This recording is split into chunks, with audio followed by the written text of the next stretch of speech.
Welcome to IPMWORKS in Learning Modules. My name is David Lafond from IFV, the French Vine and Wine Institute. This video is part of Module 6, Holistic IPM Examples, and it will present Chapter 2, Viticulture. To illustrate Holistic IPM in Viticulture, I will present you the Diversity project. Diversity is a DEFI expert project, part of the French National Action Plan, ECOFITO. The question we want to address is, can diversification of plant population in viticulture allow to reduce significantly the pesticide use?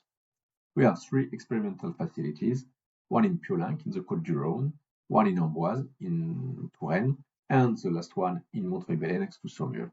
I will focus on the last one in this presentation. The experimental plot we use is a hill, and the top of the hill is in the middle here. So the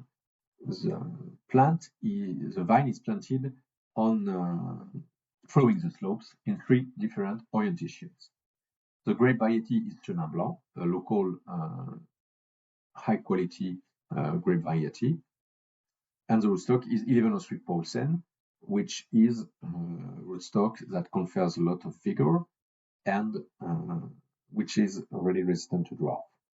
We make this choice because we will have cover crop all over the place, so we wanted the plant to be able to compete with the cover crop.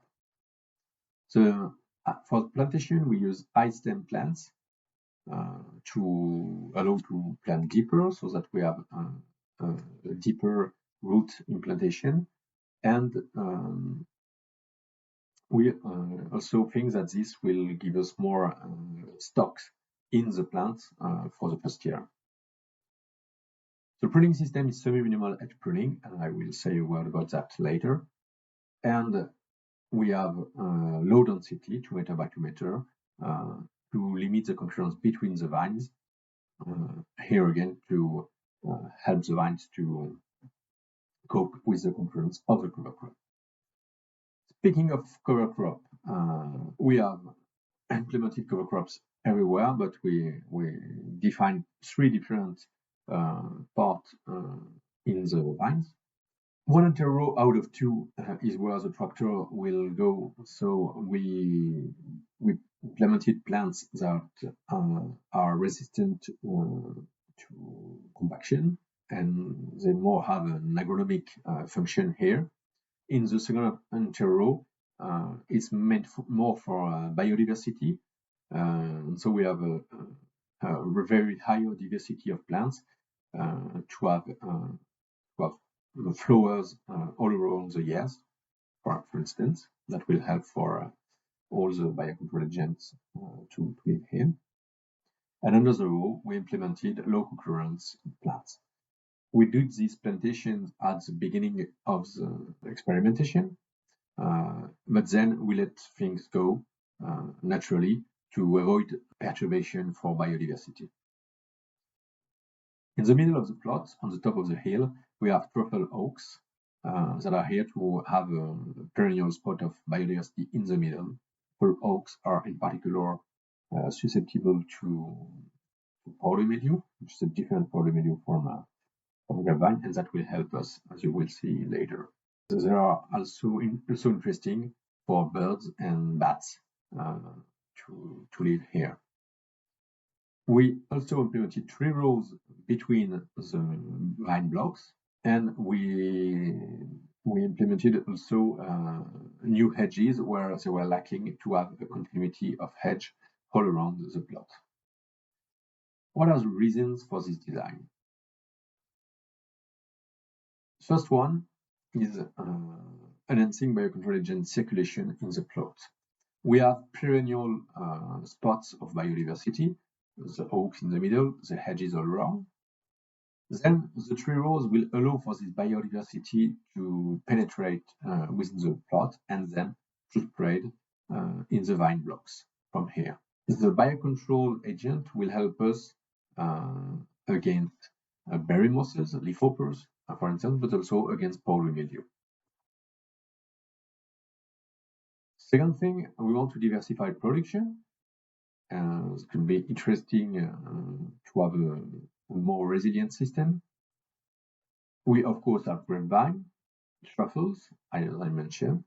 In the tree rows, we have fruit trees. We have almond, peaches, apricots, and figs.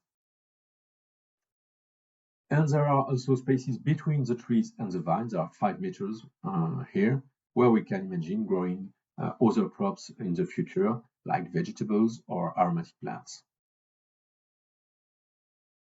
Next thing, we think that this design allows to set physical barriers between the vine blocks everywhere, and this will limit the spread of pests and diseases in the plot.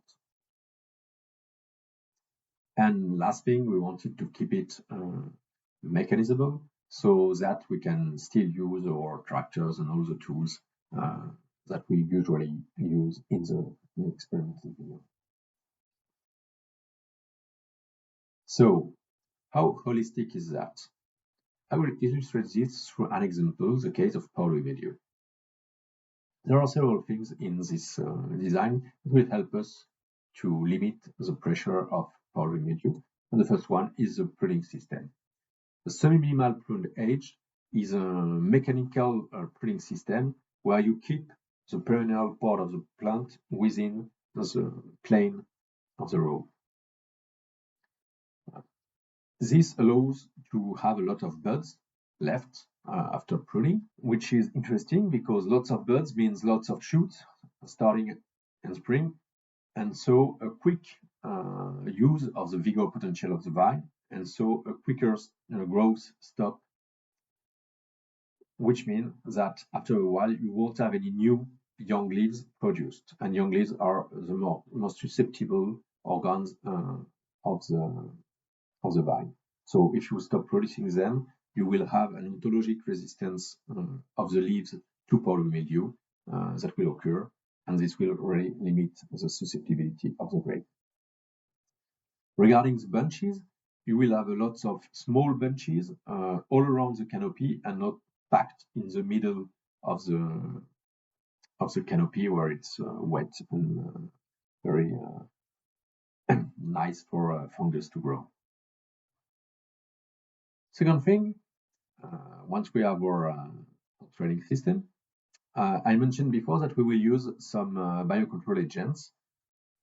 The idea here is not to spread biocontrol agents every year, but to look at the biocontrol agents that are naturally present in the plot and to help them to circulate within the plot and to live here and stay here. In the case of powdery mildew, the biocontrol agent we will use mainly is a fungus, Ampelomyces quiscalis, which is naturally present in the plots.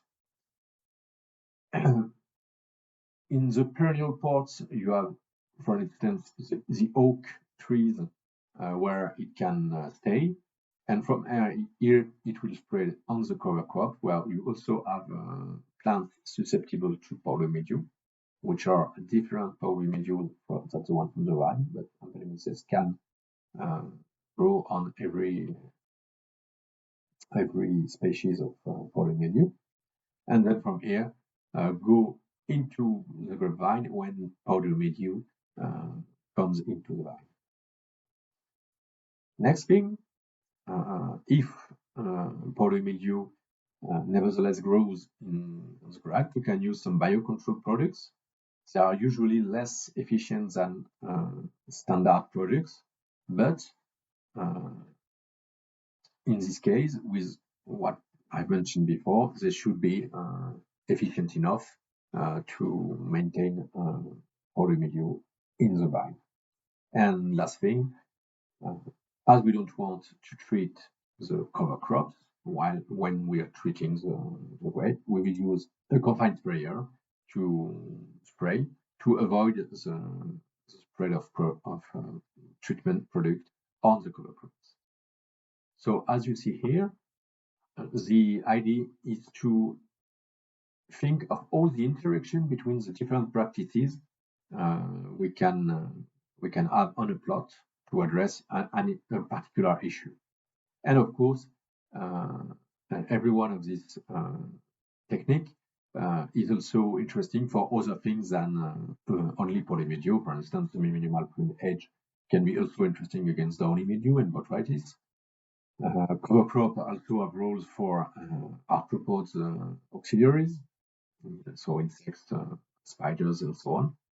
Confined prune is interesting in any case to reduce the pesticide, the amount of product used, whether it is a biocontrol product or classical pesticide. So, as you see, the idea here is to really think of all the interaction. Here is a plot of a picture of the plot just after plantation, so that you can see how it looks. Of course, the idea is not to say that every vine plot should look like that, but I wanted here to put the focus on the principles we used to design these plots and to give ideas of how each could be done in other. Thank you for your attention.